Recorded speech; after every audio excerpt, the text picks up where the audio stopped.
जय हिंद दोस्तों, स्वागत है आप सभी का हमारे यूट्यूब चैनल पर। दोस्तों, मैं हूं शिवा यादव।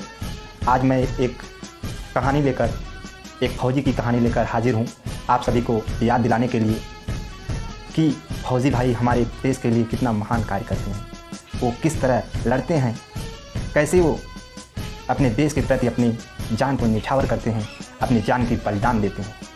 तो दोस्तों, उन्हीं की याद में मैं एक आज छोटी सी स्टोरी लेकर आया हूँ, आपको सुनाना चाहता हूँ कि फौजी बनना आसान नहीं। ये रहा हमारा हिंदुस्तान, ये लाल रंग खून सी खिंची हुई लाइन भारत और पाकिस्तान को अलग करता है, जिसे हम लाइन ऑफ कंट्रोल कहते हैं। और इस लाइन ऑफ कंट्रोल पर बसा है बटालिक। समुद्र तल से 16,000 फीट ऊंचा, सर्दी की बात ही दूर, गर्मी में भी यहाँ का तापमान शून्य से नीचे रहता है।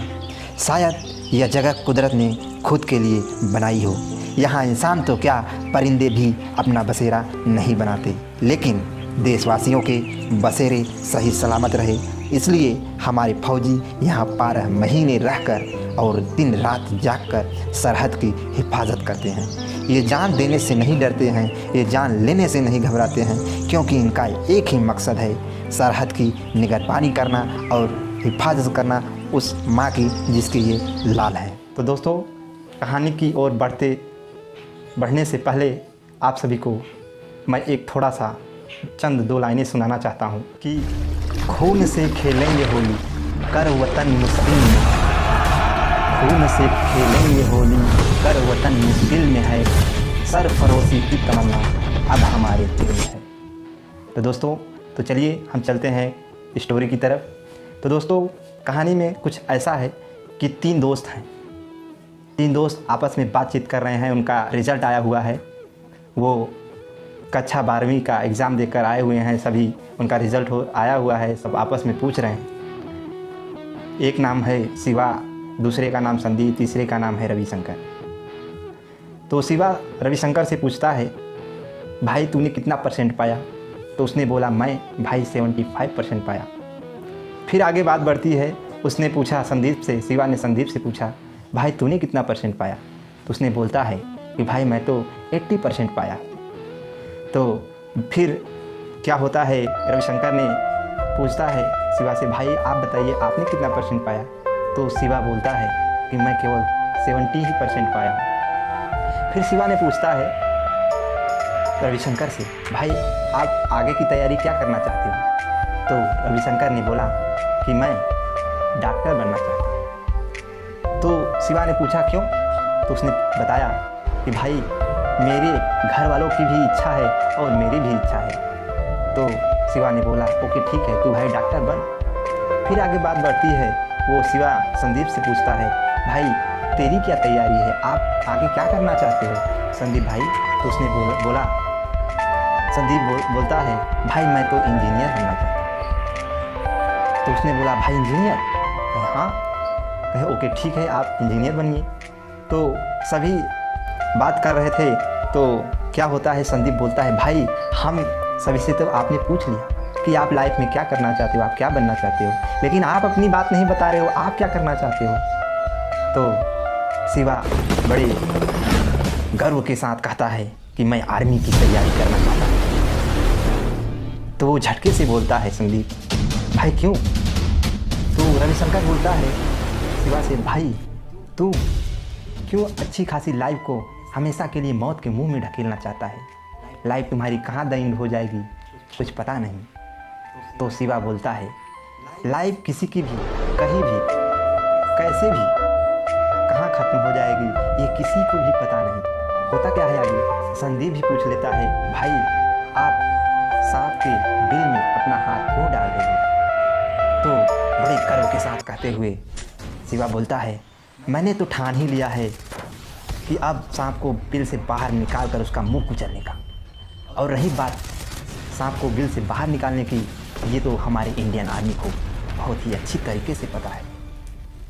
होता क्या है कि रविशंकर पूछ लेता है शिवा से, भाई तू इंडियन आर्मी के लिए इतना पागल क्यों हुए जा रहा है?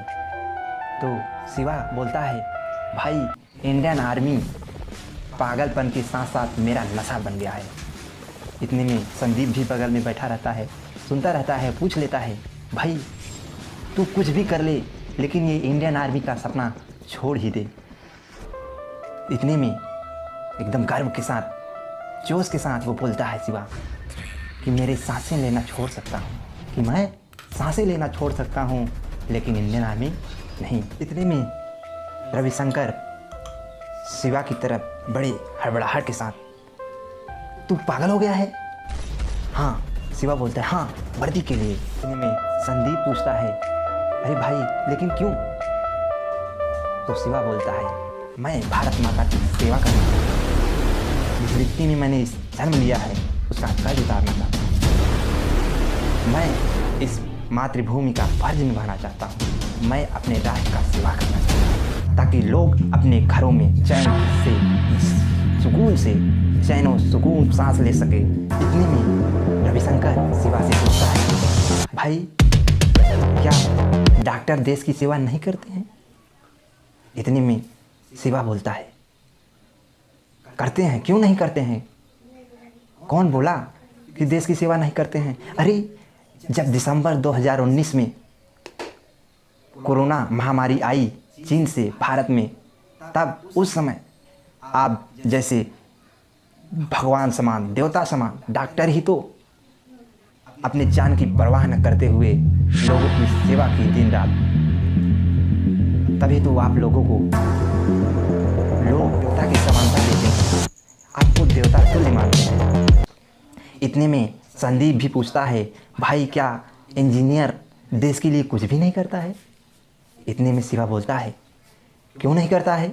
करता है, बिल्कुल करता है। अरे आज जो हम बड़े बड़े बिल्डिंग्स में, बंगलों में, महलों में रहते हैं, ये किसकी देन है? इंजीनियर की ही। किसी भी बिल्डिंग्स को कैसे बनाना है, कितना उसमें मटेरियल डालना है, कैसे इसको डिज़ाइन करना है, सब कुछ कौन बताता है? इंजीनियर ही तो बताता है। क्या सब, अच्छा एक बात बताओ, क्या सभी घर में, क्या सभी बिल्डिंग्स में, क्या सभी बंगलों में केवल इंजीनियर ही रहता है? क्या वो केवल अपने लिए ही बनाता है? नहीं, पूरे देशवासियों के लिए बनाता है। इतने में बगल से रविशंकर भी पूछता है, बोलता है, भाई मेरी बात एक सुनो। बड़े ही विनम्र भाव से बोलता है, भाई मेरी एक बात सुनो। बोला शिवा, क्या?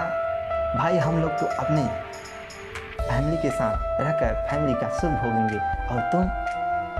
इतने में शिवा खड़बड़ा कर कहता है, बस बस यही तो फर्क है इंडियन आर्मी में। आप भी सेवा करते हो देश का, हम भी सेवा करते हैं। आप, बस फर्क यही है, आप घर पर अपने फैमिली के साथ रहकर देश की सेवा करते हो और हम फैमिली से दूर रहकर सेवा करते हैं। आप हर त्यौहार अपने फैमिली के साथ खुशी खुशी मनाते हो और हम कभी ज़िंदा रहे तो छुट्टियां लेकर कभी कभार अपने फैमिली के साथ त्यौहार मनाते हैं। देखो भाई, आप भी मरोगे और मैं भी मरूंगा, लेकिन फ़र्क बस इतना है कि आपको कफन के रूप में एक सफ़ेद चादर मिलेगी और मुझ जैसे आर्मी को कफन में तिरंगा मिलेगा। दुनिया मुझ जैसे आदमी को सलाम करेगी। कहानी तो बहुत लंबी है लेकिन किसी के पास टाइम नहीं है सुनने का। बगल में सुन रहा होता है संदीप, बोलता है शिवा से, भाई मैंने तो सुना है कि वहाँ पर हर रोज़ हर सुबह एक नया मौत का सवेरा लेकर आती है। बर्फ पर सोना पड़ता है, चलना पड़ता है, रेत की आग में झुलसना पड़ता है।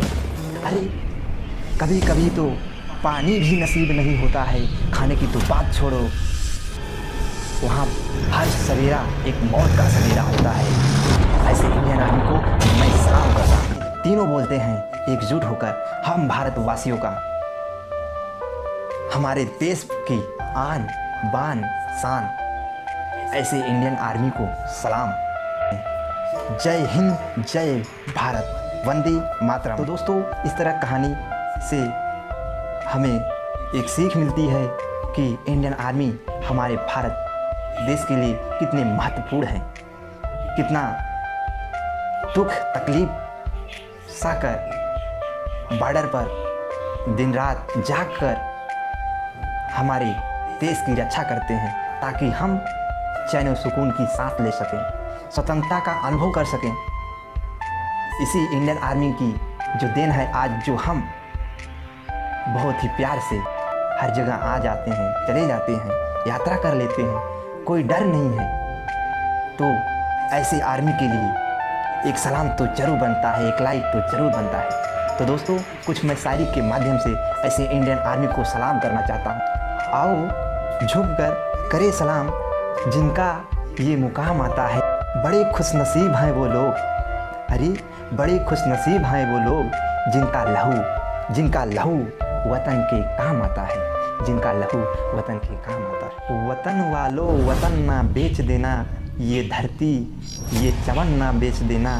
शहीदों ने दी है जान वतन के वास्ते, शहीदों के कफन ना बेच देना। तो दोस्तों उम्मीद करता हूँ आपको ये वीडियो पसंद आई होगी।